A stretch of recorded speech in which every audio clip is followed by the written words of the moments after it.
नमस्कार दोस्तों, आपका हमारे YouTube चैनल धार्मिक कथाएं और कहानियां में स्वागत है। आज मैं आपको तुलसी विवाह व्रत की संपूर्ण कथा सुनाऊंगी। अगर आपको यह कथा अच्छी लगे तो आप वीडियो को लाइक, सब्सक्राइब और शेयर जरूर कीजिएगा। आइए सुनते हैं तुलसी विवाह की कथा। प्राचीन काल में एक लड़की का जन्म राक्षस कुल में हुआ, जिसका नाम वृंदा था। दैत्यराज कालनेमी जैसे राक्षस परिवार में पैदा होने के बाद भी वृंदा भगवान विष्णु की पूजा करती थी। जब वृंदा बड़ी हुई तो उसकी शादी जालंधर नामक दैत्य से हो गई। जालंधर काफी शक्तिशाली राक्षस था, जिसका जन्म भगवान शिव के तेज के कारण समुद्र से हुआ था।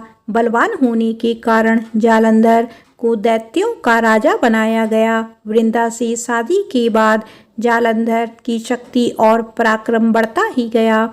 उसे किसी भी तरह से हराना मुश्किल था। जालंधर के बढ़ते अहंकार व आतंक से सभी देवता परेशान थे।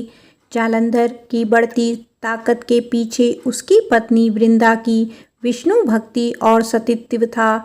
होते होते जालंधर अपनी शक्ति और अहंकार में चूर होकर स्वर्ग की देवियों पर काबू पाने की कोशिश करने लगा। इसी दौरान एक बार उसने माता लक्ष्मी को पाने का प्रयास किया, परंतु समुद्र से जन्म लेने के कारण माता लक्ष्मी ने उसे अपना भाई बना लिया। फिर उसकी नज़र माता पार्वती पर गई और उन्हें पाने के लिए जालंधर ने माया जाल बनाया। अपने माया जाल से जालंधर ने शिव का रूप धारण किया और माता पार्वती के करीब जाने की कोशिश करने लगा। उसी वक्त माँ पार्वती ने उसे पहचान लिया और जब तक जालंधर कुछ समझ पाता वे अदृश्य हो गया। जालंधर के इस दुर्व्यवहार से पार्वती जी को काफ़ी गुस्सा आया और इस पूरी घटना के बारे में उन्होंने भगवान विष्णु को बताया। इधर जालंधर भगवान शिव से पार्वती जी को पाने के लिए कैलाश पर्वत पर युद्ध कर रहा था। भी भगवान विष्णु ने जालंधर को सबक सिखाने की ठानी। सभी को पता था कि जालंधर अपनी पत्नी के पूजा पाठ और सतीत्व की वजह से ही अजय हुआ है। ऐसे में भगवान विष्णु ने जालंधर को हराने के लिए उसकी पत्नी का पतिव्रत धर्म भंग करने के लिए मायावी चाल चली। भगवान विष्णु एक साधु का रूप धारण करके वृंदा से वन में मिलने पहुँचे। उसके साथ दो मायावी राक्षस भी थे, जिन्हें देखते ही वृंदा डर गई। तभी भगवान विष्णु ने उन दोनों राक्षसों का वृंदा के सामने ही वध कर दिया। वृंदा यह देख समझ गई कि ये कोई आम व्यक्ति नहीं है। उसी पल वृंदा ने साधु से अपने पति के बारे में पूछा। साधु बने भगवान ने अपनी माया शक्ति से दो बंदर प्रकट किए। दोनों बंदरों के हाथों में जालंधर का सिर व धड़ था। ये देखते ही वृंदा बेहोश हो गई। कुछ समय बाद होश में आने पर वो साधु से अपने पति को दोबारा जिंदा करने की प्रार्थना करने लगी। वृंदा की विनती सुन उसकी आंखों के सामने साधु ने अपनी माया से जालंधर के कटे हुए शरीर के हिस्सों को जोड़ दिया और स्वयं उस शरीर में समा गए। वृंदा को जरा सा भी अंदाजा नहीं था कि उसके साथ ऐसा छल किया गया है। जालंधर का रूप धारण किए विष्णु जी को वृंदा अपना पति समझकर रहने लगी।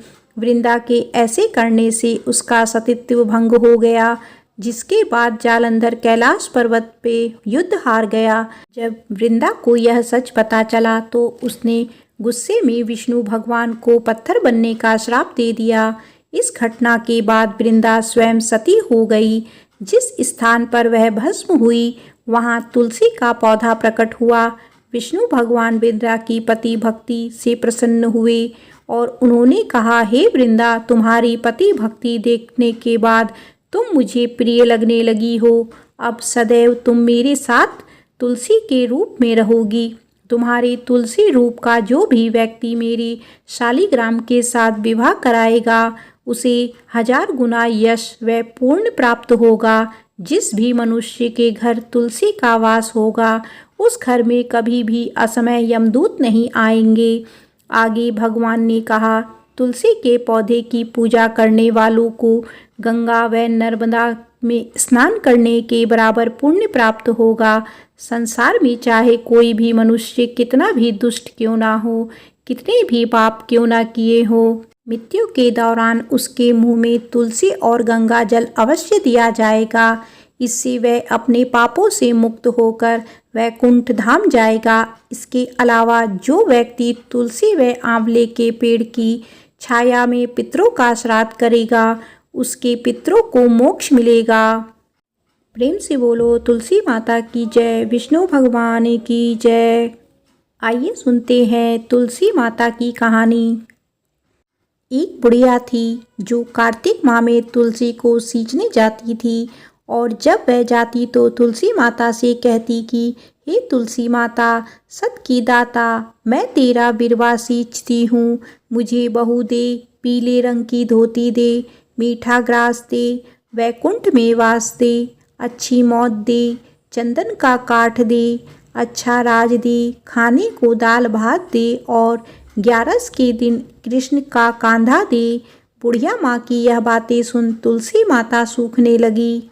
तुलसी माता को यूं सूखते देख भगवान ने पूछा कि हे तुलसी, तुम दिन प्रतिदिन क्यों सूखती जा रही हो?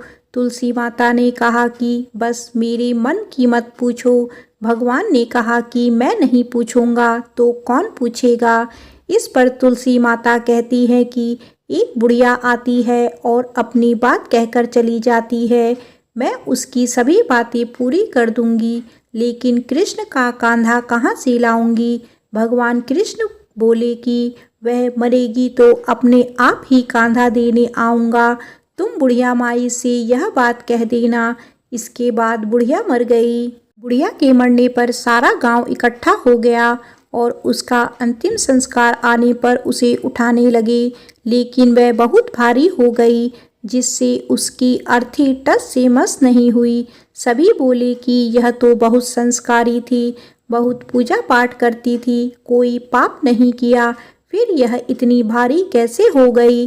बूढ़े ब्राह्मण के वेश में भगवान आए और कहने लगे कि यह भीड़ कैसी है? तब गांव वाले बोले कि एक बुढ़िया मर गई है और वह इतनी पापिन थी कि उसकी अर्थी नहीं उठ रही है, बहुत भारी हो गई है। भगवान बोले कि मुझे उसके कान में कुछ कहने दो तो फिर यह उठ जाएगी। भगवान बुढ़िया के पास गए और उसके कानों में कहा कि माई, तू अपने मन की कर ले, पीतांबर की धोती ले, मीठा ग्रास ले, वैकुंठ में वास ले, चटक की चाल ले, चंदन का काठ ले, झालर की झनकार ले, दाल भात को जी और कृष्ण का कांधा ले। भगवान की सभी बातें सुनकर बुढ़िया हल्की हो गई। भगवान कंधे पर उसे उठा ले गए। बुढ़िया को मुक्ति मिल गई और वह वैकुंठ में चली गई। तुलसी माता, जैसे आपने उस बुढ़िया माई की मुक्ति की, वैसे सभी की करना। जैसे भगवान ने उसे कांधा दिया, हमें भी देना। बोलो तुलसी माता की जय, विष्णु भगवान की जय।